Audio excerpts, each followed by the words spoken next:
medical or surgical elements, there are also social aspects of the prevention. We know that adolescent girls, because of their apparent immaturity in terms of their system, are more prone to suffer obstetric fistula when they enter into delivery. So on the social front, we can work on reduction of early child marriages, making sure that adolescents have access to contraception, I mean women in general, so that at least those who are not ready to have children won't get into reproduction at all. So that's one of the strategies to really reduce that. And also the few that tend to have suffered some obstructed labor or poor labor, if we support them with timely care, at least we'll be able to prevent worse complications that come from all that. So all that is a package, right? The statistics are very worrying. Yes. I mean, generally, we're told that globally about 500,000 women suffer from this, but let's come to Ghana and zero in on that. So out of the 1,300 people who may be suffering from it or may record obstetric fistula, about just, 100 of them are treated. Why is it that we have such a backlog, a high number of backlogs? And what is the problem with the GHs, which is why they are not able to make sure that these people are treated? Good. Yes, it's mainly bordered around the capacity to really offer the support. The support or to the treatment, we'll look at it in some different folds, let's say a three-pronged approach, where first, the capacity to provide the surgical care. That one, there has been a lot of effort going on as we speak now. Our teaching hospitals have capacity trained personnel to be able to offer that. When you get to the regional hospitals, I'm talking about within the northern enclave, the upper east, upper west, northern region, we have personnel skilled to be able to provide that. However, when it comes to obstetric fistula, those who need the surgery or the care will not appear at the regional capitals. They find themselves in the villages, the hamlets, far away, and most often recoil, stigmatized and recoil from society.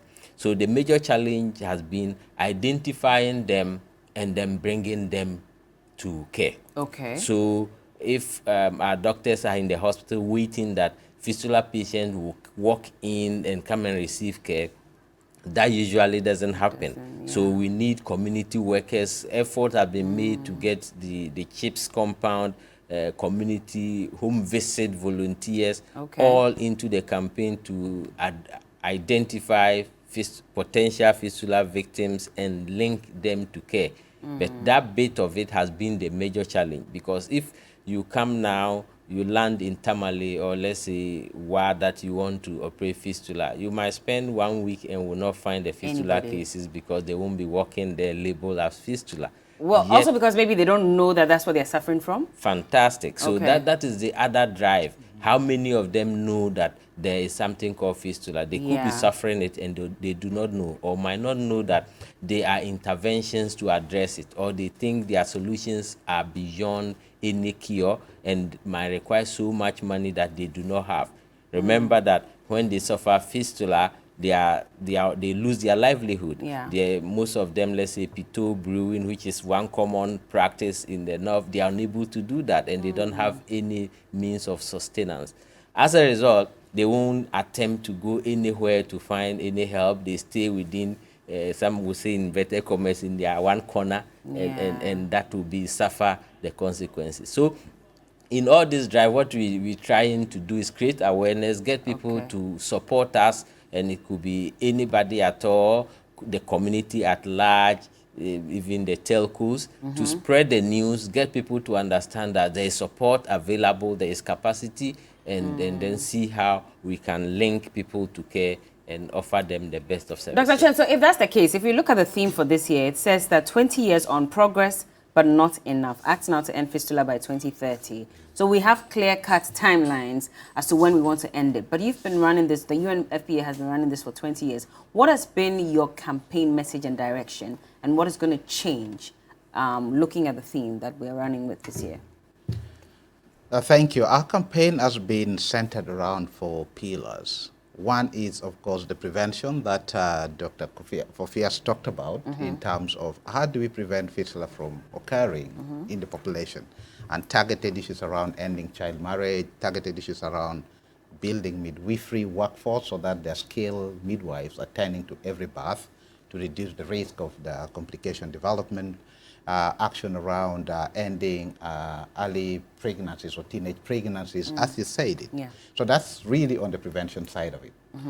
Then on the second part is on the treatment or repair side of the work, where we've been working in partnership, of course, with our collaborators in Ghana, with the Ghana Health Service, Access Bank, and other partners, to ensure that, one, we have the capacity for the repair in terms of equipment for the hospitals, in terms of training of the surgical team, surgical team meaning here the surgeon, and the nurse, the anesthetists who attend to a fistula patient, and also in terms of upgrading their skill on a regular basis and providing psychosocial support. In some cases, which is linked to the third pillar, there's also the element of social and economic reintegration, where the fistula survivor, after repair, is actually provided livelihood skills and opportunities to go and start a new life, moving beyond the condition that they had to something much brighter with a better narrative than they were. And as you said also, most time they've lost the child, they've been divorced, they've lost their livelihood. So you're trying to give them something back to reclaim their life, to reclaim their dignity and engagement in the community. And then our last pillar looks at the issue of advocacy and mobilizing partnerships in terms of policies and plans and commitment that countries should have to address the issue, both at the global but also at the country level, and also partnership for supporting the fistula repair. For example, in Ghana, a case I'm told it's we need about 5,500 to 7,000 CDs in terms of patient care cost. That leaves out the cost of the institution in terms of the doctor's fees and other healthcare costs.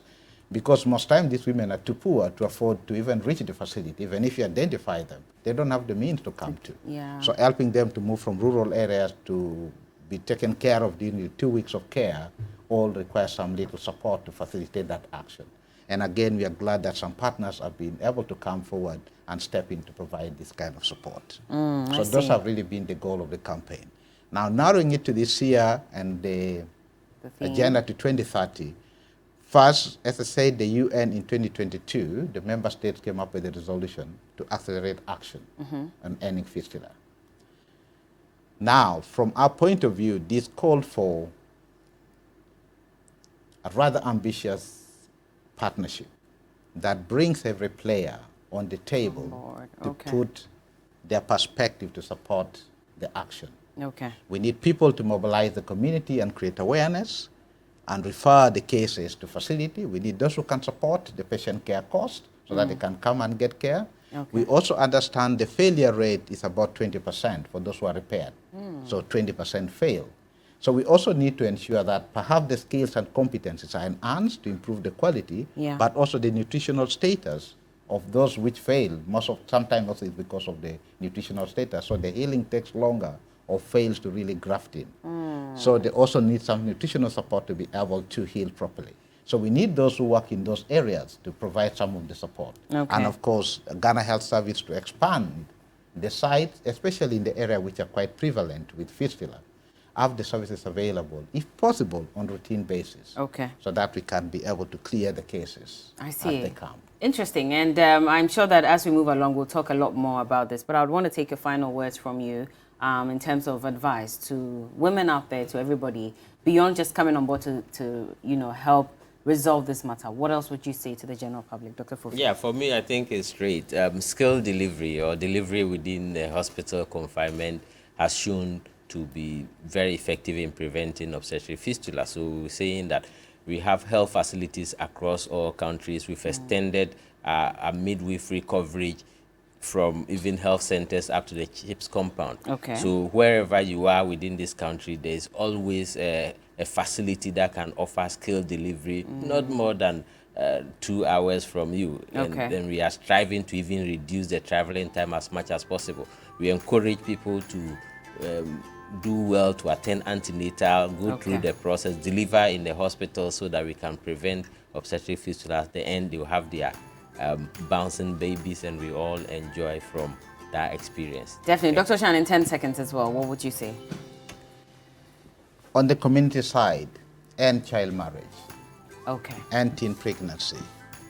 On the institutional side, make sure the services for fistula repair are available on routine, regular basis, augmented with surgical camps.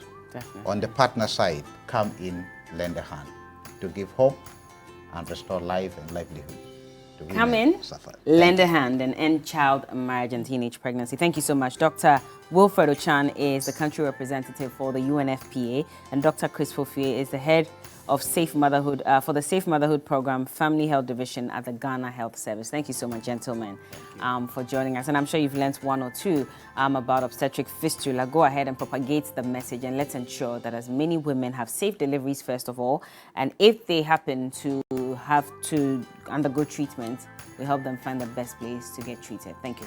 We'll be back with more. Keep watching TV3.